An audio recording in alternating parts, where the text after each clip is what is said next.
All righty. So I am Dr. Marsha, and I am the 2.0 grandma. And this is the podcast for those grandmas. And I like to say the 2.0 versions, right?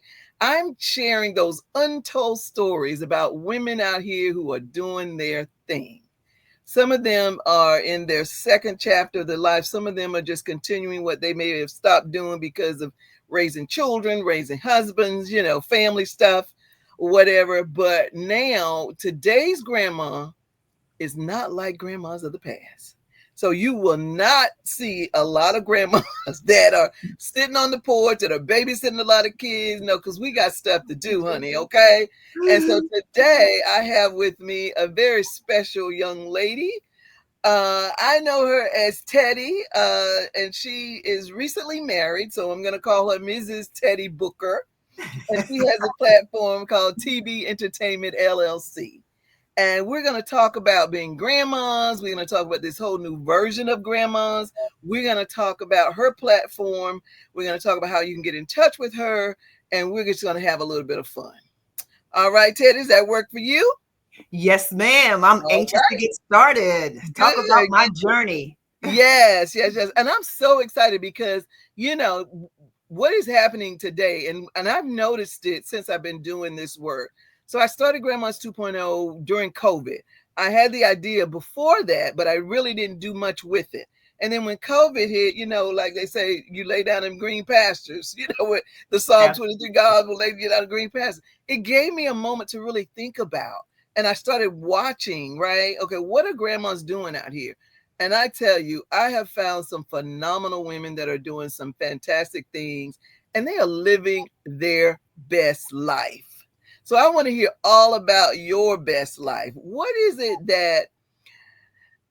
being a grandma means to you? So a grandma today, what does that mean to you? It means that you don't have to stop living because you are a grandmother.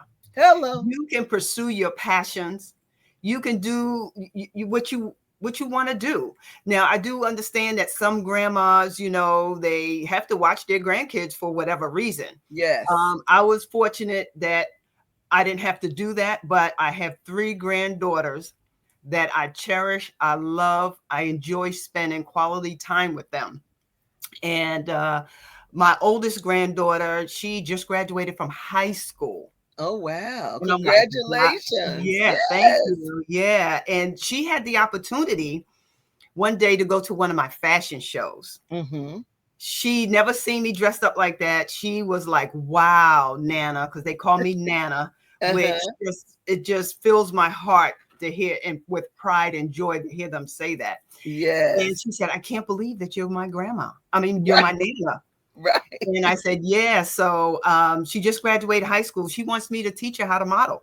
Oh, look at you, legacy building. Yes, honey. Yes. Yep. So next week I'm meeting with her in the park because the libraries are closed that day. But we're going to meet in the park. I'm going to show her some basic technique of modeling.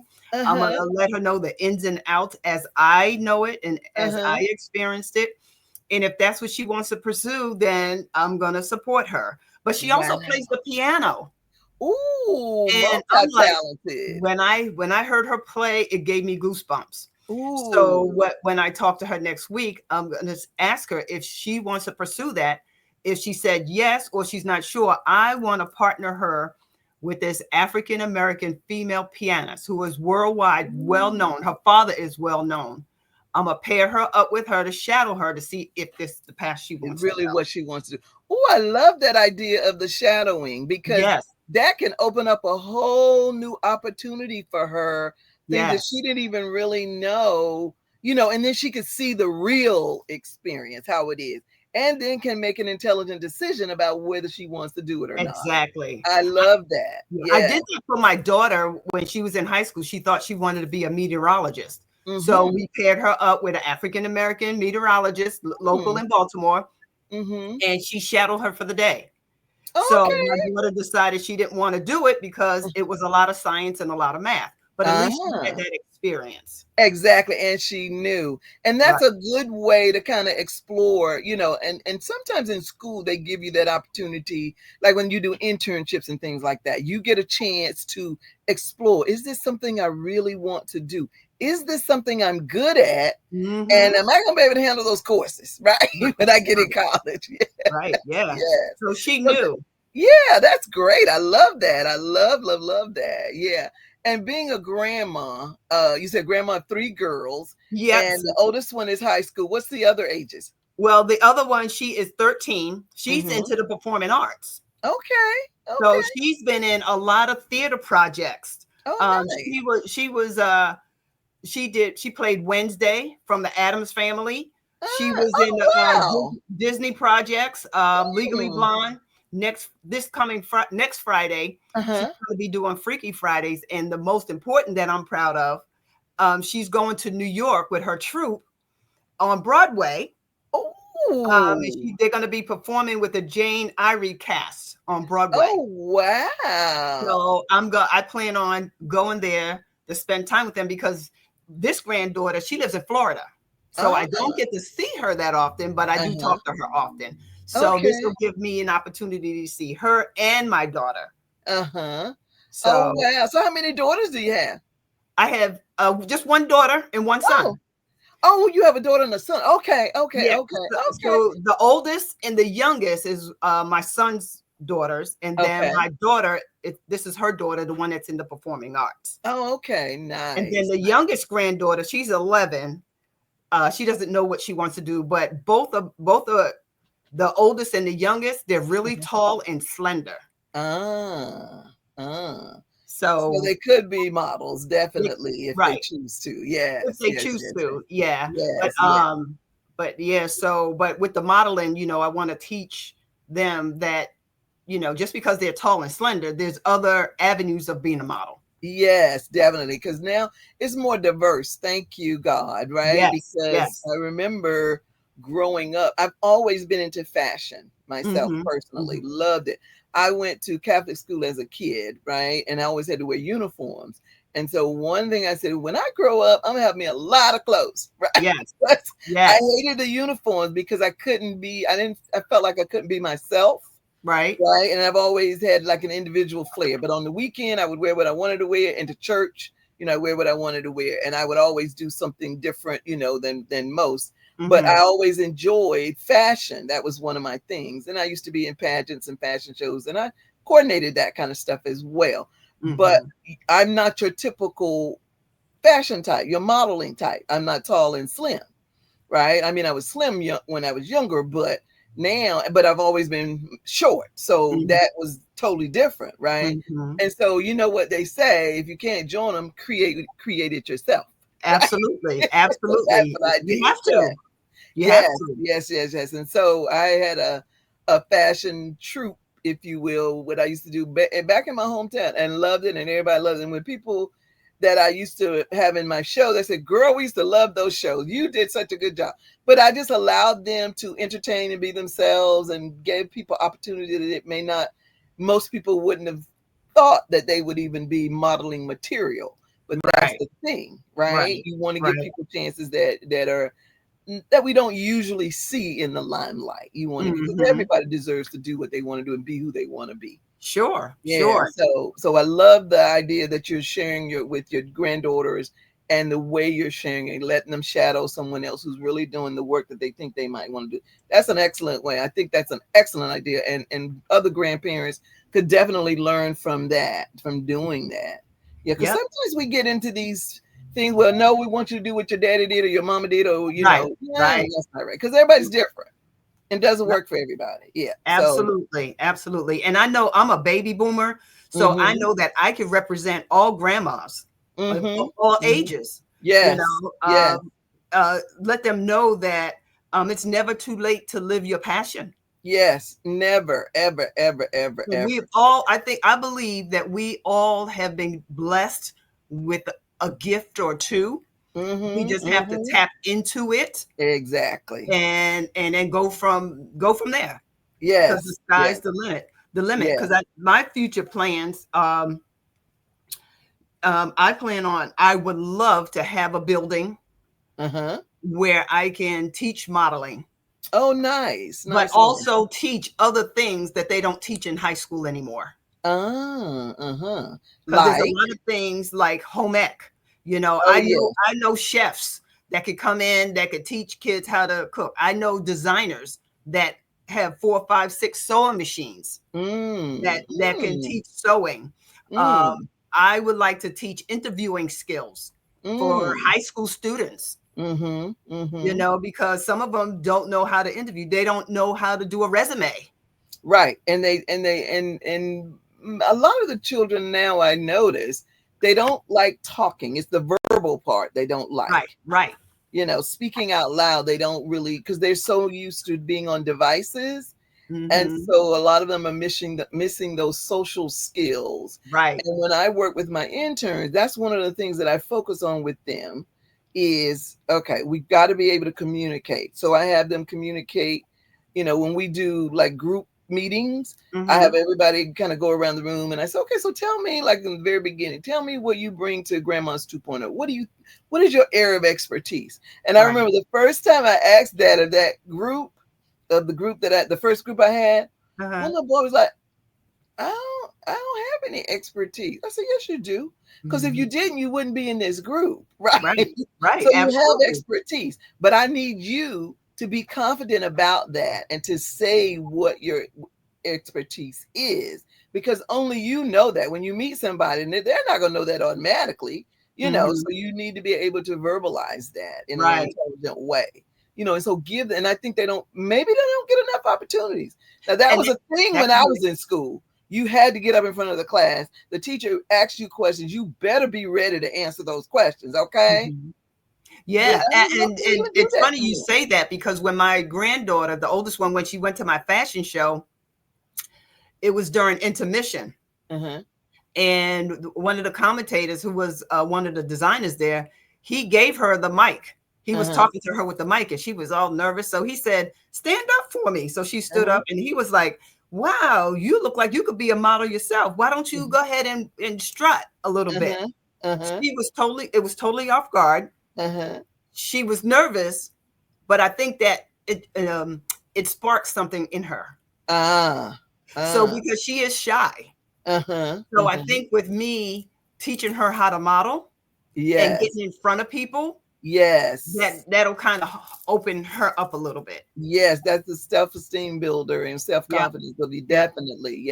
And I used to do classes like that myself, but they weren't modeling classes necessarily, but they were like, back in the day we called them charm classes. Yes. Right, for girls and for boys, because I did it one time at a college, like during the summer, right? And I wanted them to understand that, okay, when you leave home, now you don't have your parents anymore to coach you, pick up that foot, do it, all those kind of things, right? So you need to prepare yourself to get out there in the world.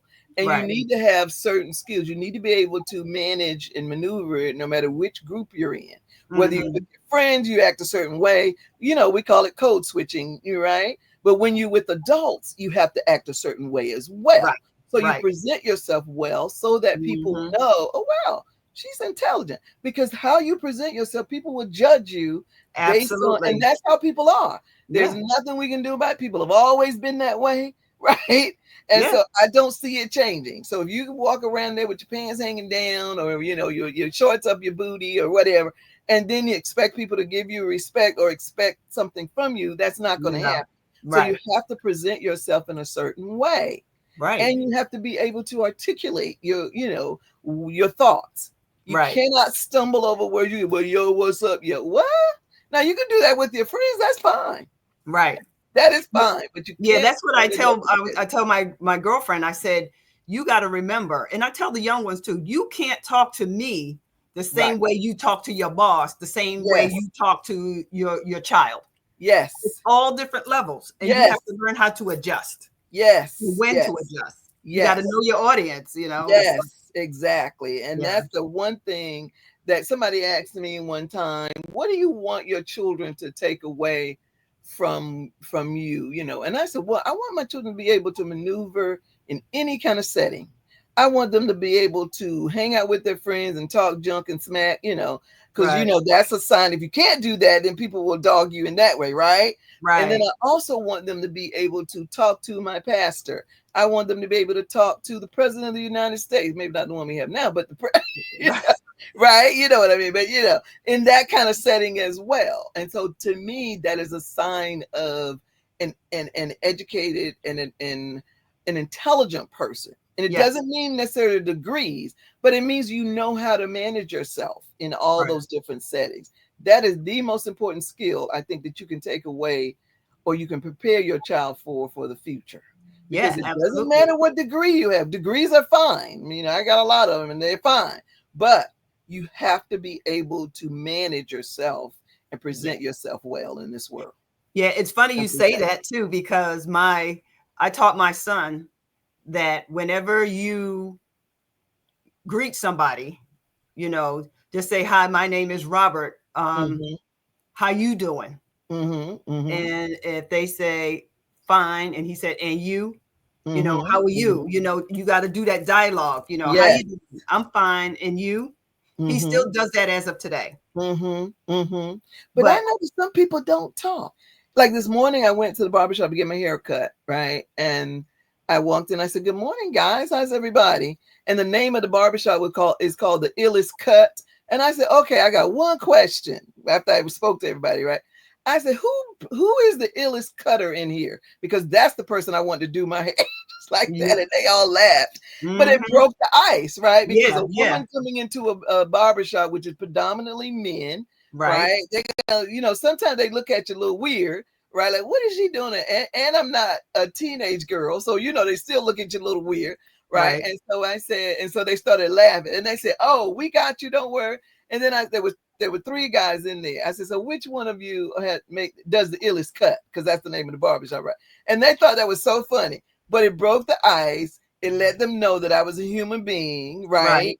They were all younger than me, so that let them know, we can be a little easy with her, right? So I could have come in there. Well, good morning, gentlemen. I'm Dr. Marsha McLean. And I'm saying, I could have come in there that way. And they were looking like, who she thinks she is? Right.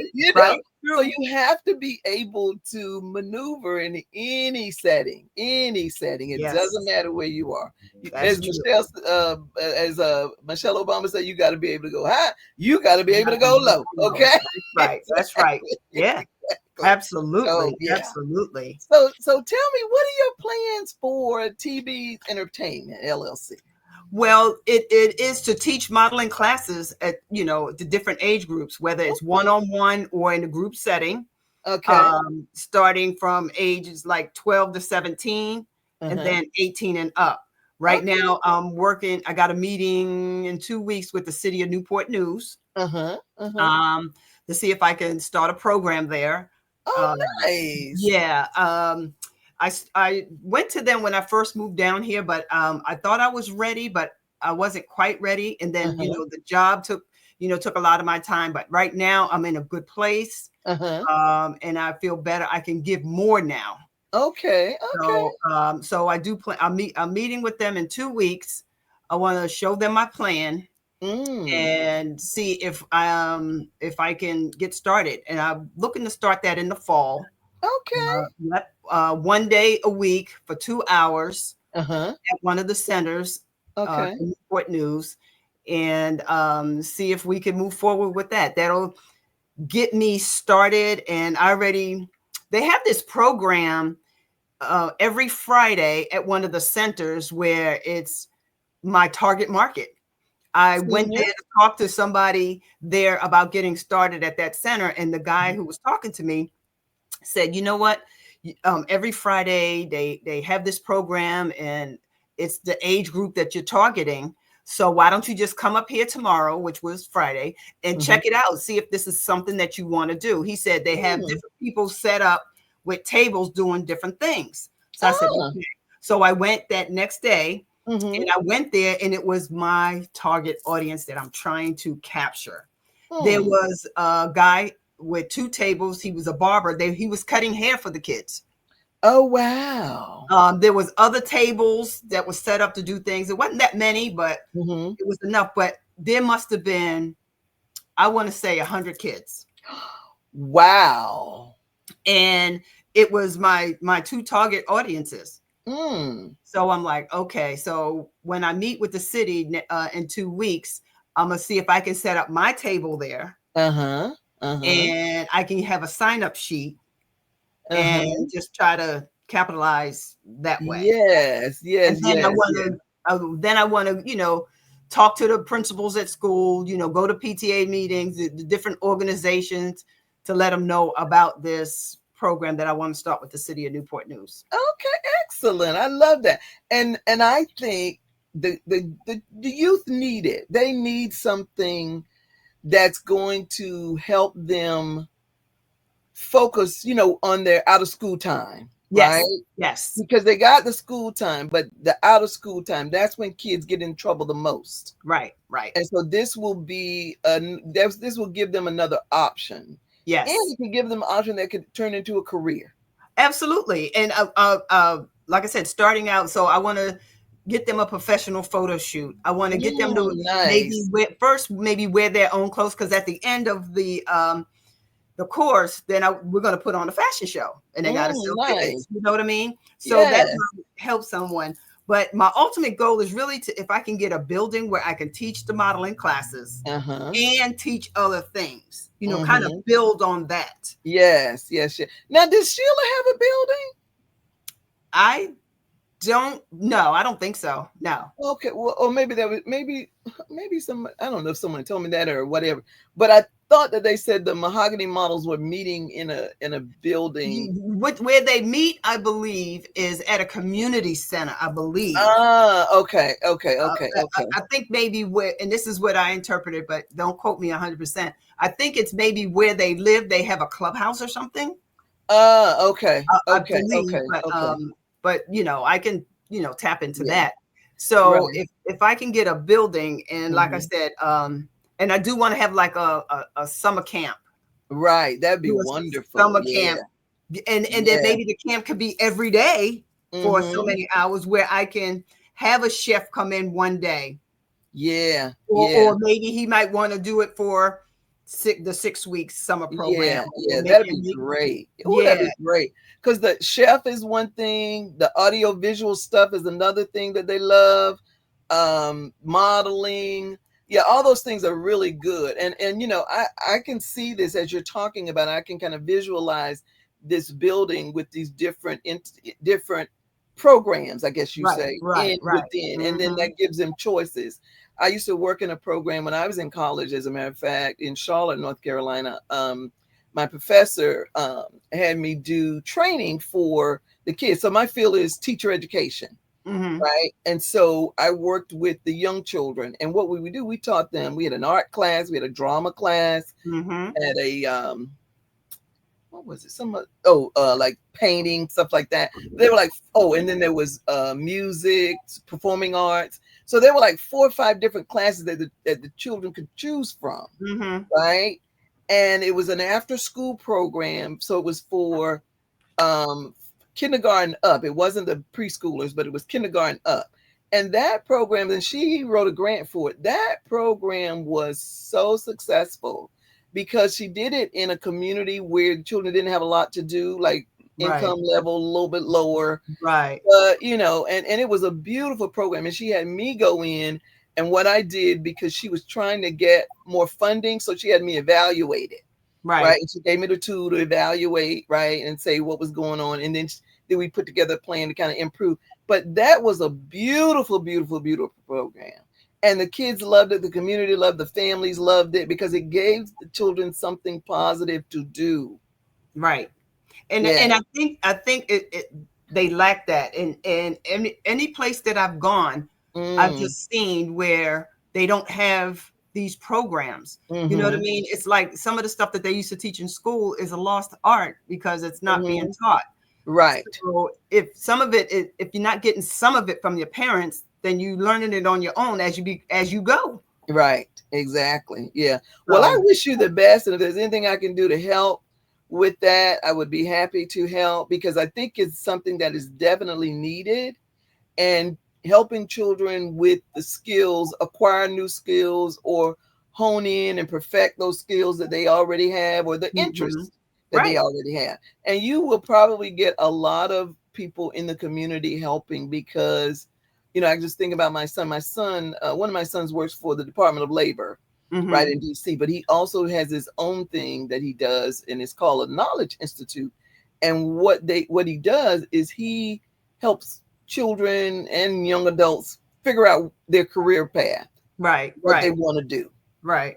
And so he loves doing things like that in the community. So I see him possibly even, you know, coming and talking to the kids and doing that sort of thing. He's around 30, what is he, 38 or something like that, I think.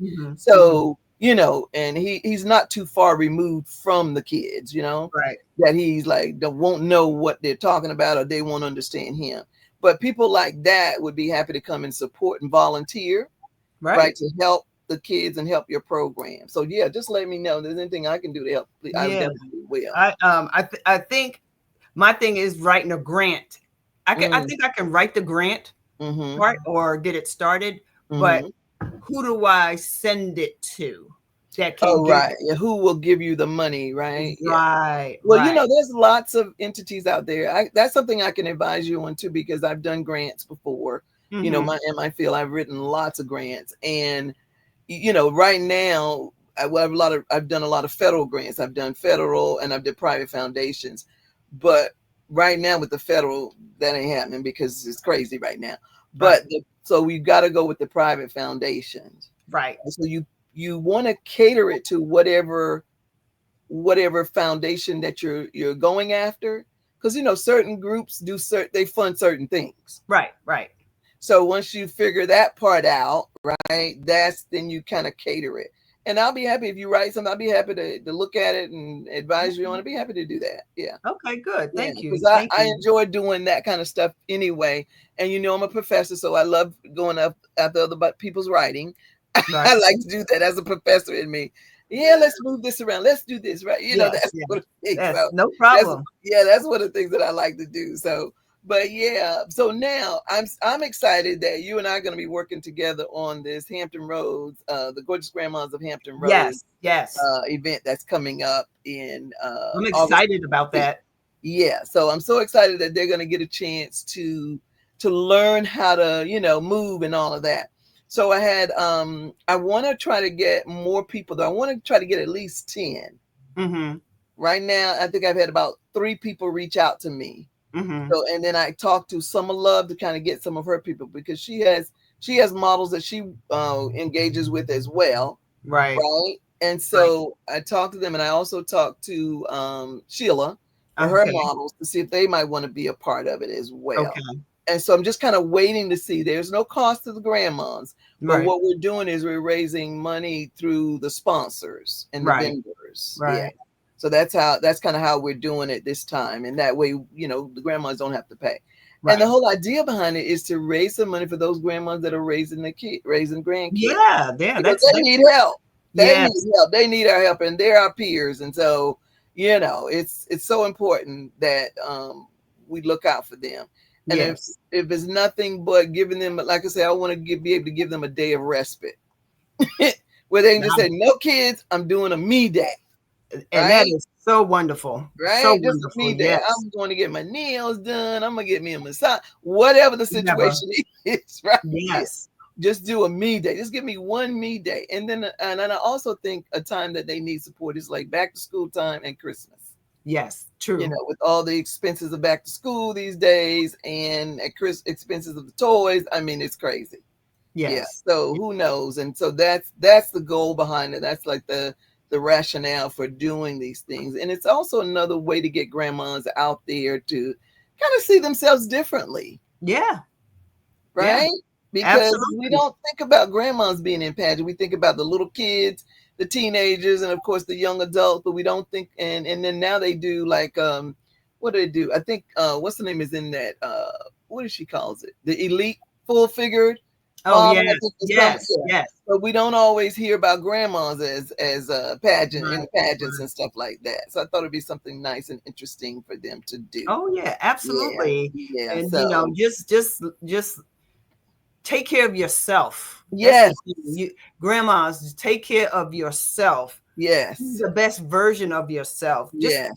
Just sit down sometime and reflect on your life when you was in high school, when you was in college, you know, how vibrant you were. You can get back to that. Yes. It just takes baby steps to get back to that, because a lot of us, you know, some of us like me, I mean, I'll be 66 this year. Okay. And I have a lot less years behind me than I have in front of me. You know what I mean? So I'm trying to live my best life. You know, I'm in a good position. I finally let my hair go. My husband been wanting me to stop dyeing it for the longest time. And I finally let it go. So I'm embracing it. So I'm starting to embrace, as time goes on, I'm starting to embrace more and more of me. Yes, of yourself. Your authentic self, right? Authentic self. Yes, I get it. Yeah. And that's the thing. I think that's some good advice. Be yourself, take care of yourself. Think about the girl that you used to be, or the girl that you always wanted to be. Yes. And for some reason, you were afraid, you had other people that stopped you, you had family you had to take care of, your husband you had to, whatever the situation was. It is your time. Yes. To recapture that time. And as they say, rekindle that love for yourself. Yes. Whatever it is. I mean, if you wanted to play a guitar years ago, that was your passion. Maybe you did it in high school and you lost it all. Regain it. Regain it. You can get a cheap guitar just when the grandkids are asleep or whatever. You just strum that guitar. You know? So you just got to find it and just go for it. Yes. And you know, as I've been doing this Grandma's 2.0, I have found some phenomenal women. I mean, women doing, oh my God. I met one woman who said she was an insurance agent, you know, while her kids were young and they were in school, and that was kind of a flexible schedule. But she always wanted to do interior design. So when she became a grandma, that's what she did. Now she has her own interior design company. Nice. Very nice. And she does beautiful work. And I met another lady. Well, this was a woman that worked with me at my college, and she's a grandma. She divorced, moved out of the state, went to film school, and now she's producing a film based on a book. Oh, wow. Right? So wow. I'm like, wow, it's amazing the things that people are doing out here. Yeah. And just because they decided to take, you know, like say, wait a minute, this is my second chance. Let me do this. Let me do this differently. Let me do what I want to do now. Right. This is my time to be me. And that's what this is all about. And this is what, you know, I'm encouraging people to do. You do whatever you want to do, but, you know, I'm just saying, this is your opportunity. There are no kids at home. Why not? Yeah. And I tell you, with my my acting and modeling, it all came to me when I was 40 years old. Oh, wow. And I was already a mother of two. I was married, working, taking care of home, doing all of that. And one day I was driving home and I was having a conversation with the higher power. I said, God, I need something for me. I said, my daughter has her singing. My son has his football and his sports. I need something for me. And then it came on the radio that this modeling company in Baltimore was having a mother and daughter competition and a model of the year competition. Oh, wow. That's it. I said, because I have a passion for fashion. I can coordinate clothes here and there. So when I got home, I asked my daughter, I said, hey, do you want to enter into this competition? So I explained it to her. She said, well, Mommy, you know, I don't know how to model. I said, well, neither do I. So we decided we was going to go for this competition. Oh, wow. Yeah. So we had to go to every Saturday for about a few hours. We had to go learn how to model. And then at the end, one of the judges was an editor of Hype Hair magazine.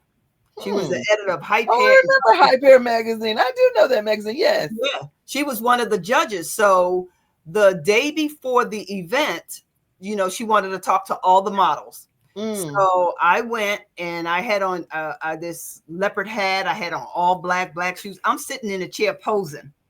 I'm posing, listening to her talk. And I'm just doing this, And then at the end, she was like, does anybody have any questions? So I raised my hand and I said, well, what can you tell someone who is 40 years old who wants to get into the business? She could not believe that I was 40. Right.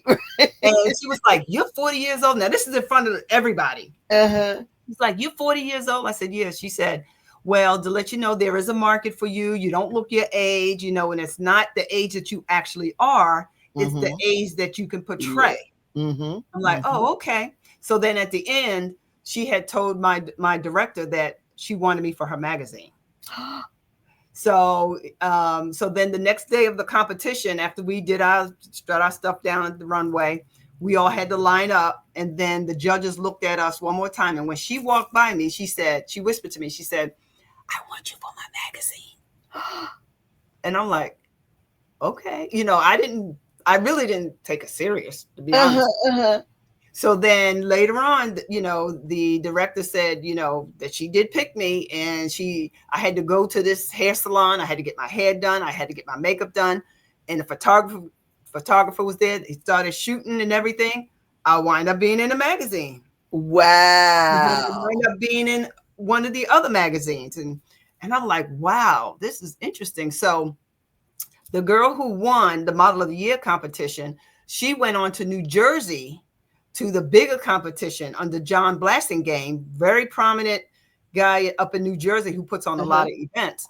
And I went to support her. So I happened to see that editor, and she recognized me. She was like, oh, hey, Teddi, how you doing? What are you doing here? And I told her I was here to support Tiffany. So she said, Teddi, have you ever thought about doing commercials?